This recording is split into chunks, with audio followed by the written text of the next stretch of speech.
No Dame, no Giannis, no problem, right?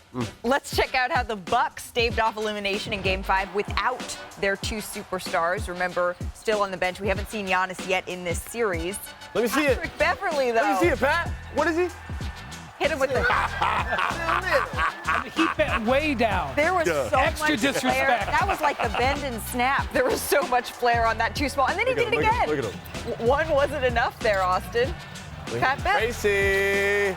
But he backed it up. Oh, little Tracy Morgan. 10 of the Bucks' final 18 first-half points there for Patrick Beverly. So ahead to the third quarter we go. Early third, Bucks lead 55-48. Chris Middleton sizes up his man.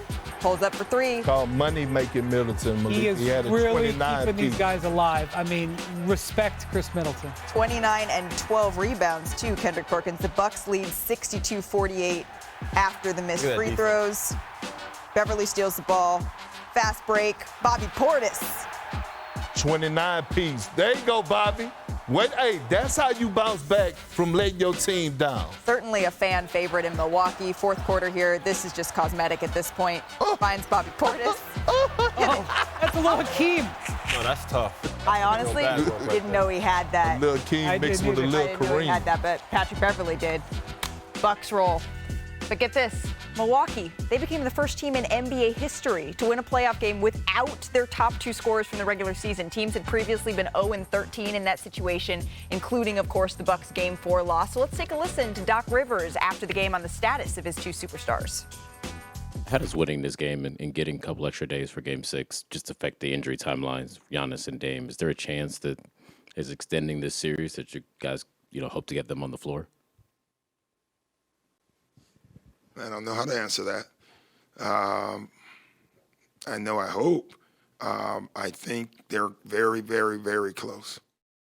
He still want to go to work. Did you talk to Doc at all yesterday? I called him yesterday joking with him. I was like, man, Cancun on 3. I did not think they were going to win that game. You know better, Austin. He chuckled at me and said, we'll see. But here we are. You said before this series that the Bucks were going to win, Perk, without Giannis. But then when Dame went down, you said, I think, a negative 1% chance that they were going to win the series? I did. Where are you now? I did. And I disrespect the vets in those locker rooms. And you know what? I don't know if Giannis and Dame is coming back, but let me say this.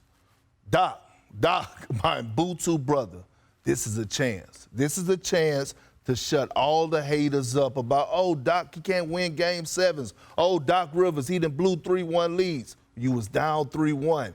You got a great opportunity to lead this locker room into going into Milwaukee, tying this series up, bringing it back home, and then you have a Game 7 that you can lead them into completing the mission. Damn it, go out there and stand on business. And I'm thinking about the Pacers in this one because For what? I don't know what's going to happen in Game 6 and 7. I don't know how much Doc is telling the truth about how very, very close they are. But the Pacers knew that Dame and Giannis were going to be out of this game. Yep. They knew they could end it right now. The team that they may have to play in the next round, it's an absolute boxing match to the death over there. They had a chance to win this game last night, and they let Milwaukee stay alive. That is a classic mistake with star players sitting over there who can come back. Let me tell you, it's all about placing just that seed of doubt in your opponent's minds. You guys know this better than I do. And I would think with a win like that, now the Milwaukee Bucks have placed just that little inkling of doubt. Austin, I want to ask you a question. Wendy, Malika, you too. We've been praising Tyrese Halliburton, and rightfully so, okay? He's probably going to make an all-NBA team. We having some controversy, and a lot of guys feel some type of way about him being on the Olympic squad because other guys feel like Kyrie maybe should be on there. When is he going to have his one shining moment in this series? Well, he had that shot at the end. Yeah, but he struggled that game. But Pascal Siakam has been the best player for the Pacers. Not last night. I know. BP, No. But what I'm saying overall in the series for the Pacers. Yep. When is Tyrese Halliburton going to rise to the occasion? He needs it.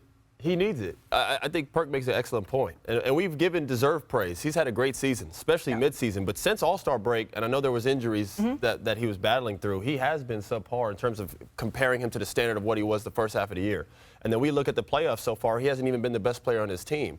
So you have to ask yourself, in a must-win game, and I say must-win because if they lose that game and go back to Milwaukee, it's not gonna look good for them. So you're saying Game 6 is a series? I think it's a statement game for him. Okay. It's the biggest game of his career. Yeah. To this point. Biggest game of his career. All right, let's take a look at where the Eastern Conference playoff bracket stands as of right now. Just the full picture, please. All right. So after last night's action, the Pacers, the Knicks, the Cavs, they now all hold 3-2 series leads. So speaking of the Cavaliers, it's time now for Big Man Ballin. It's brought to you by ESPN Bet, the official sportsbook of ESPN. Perk, who was balling last night in Cleveland? Malika, I hate it because everyone was watching the Knicks and 76ers battle it out, but the other team, Cleveland and Orlando, they were tied 2-2. No Jared Allen, but who rose to the occasion? A man that we've been waiting on, Evan Mobley, and he did it in great fashion. Late in the clutch, here goes some clutch minutes. This is Evan Mobley at his finest. Playing in the paint.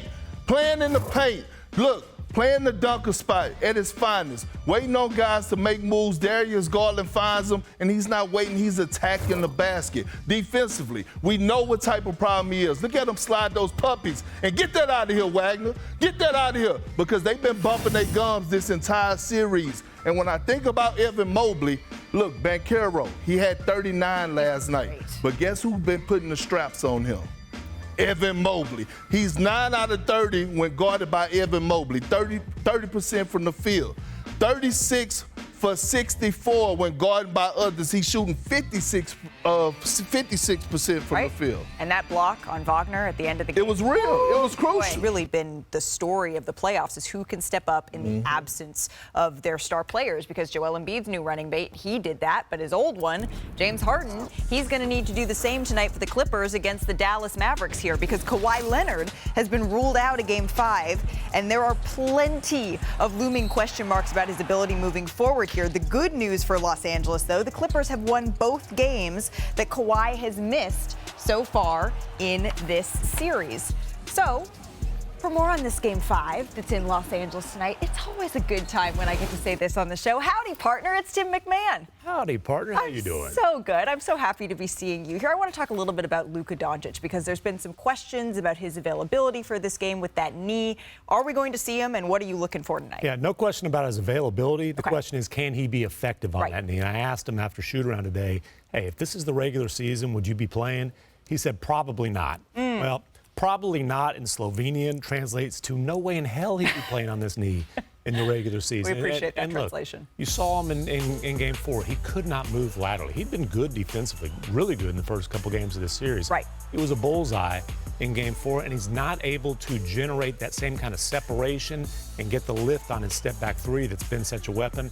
He's had a rough shooting series. He's the first one to say, though, there's no excuses in the playoffs. Right. There are some extenuating circumstances, though. You know who has not had a rough shooting series is Kyrie Irving. He has been playing some of the best basketball that I've seen him play, at least in recent memory. Does he have enough? Can he continue to carry this Dallas Mavericks team? Honestly, I think they need, if not more, sooner from Kyrie Irving. Okay. He's not been able to impact the games in the first quarter. And I asked him after Game 4, hey, you know, especially if Luka's not himself, do you need to be more aggressive earlier? And he said he needed to read the game better. But you know, we're talking about Kyrie Irving had 0 points midway through the second quarter. Right. They're down 31 the other night. Then he goes off and scores 40 points, leads them on a crazy comeback. They weren't able to finish the job, but he's had a couple of scoreless first quarters in this series. They cannot afford to have a repeat of Game 1 of Game 4, where they're in this massive hole early in the second quarter. Right. That series is on the ropes for them. We'll see if they can capitalize with no Kawhi Leonard tonight. When you were driving in, when you were coming in downtown to our studio, did you happen to see right across the street from Crypto.com Arena, there's an enormous billboard, Tim, that is up there now that says Dallas to Cancun. So when players come in today, when they're heading into Crypto.com Arena for this game, this is what they're going to be greeted with. Oh, I thought that was targeted for me. I thought they were trying to help me plan a summer vacation. I didn't realize that might be. Will Maria let for the me Mavericks. crash? Absolutely. I think actually me and Maria are going to go. Tim's wife, and you can, you know, maybe you can join or not. Tim, thank you so much. What's goodbye? What's the howdy version of goodbye? Adios, amigos. Adios, amigos.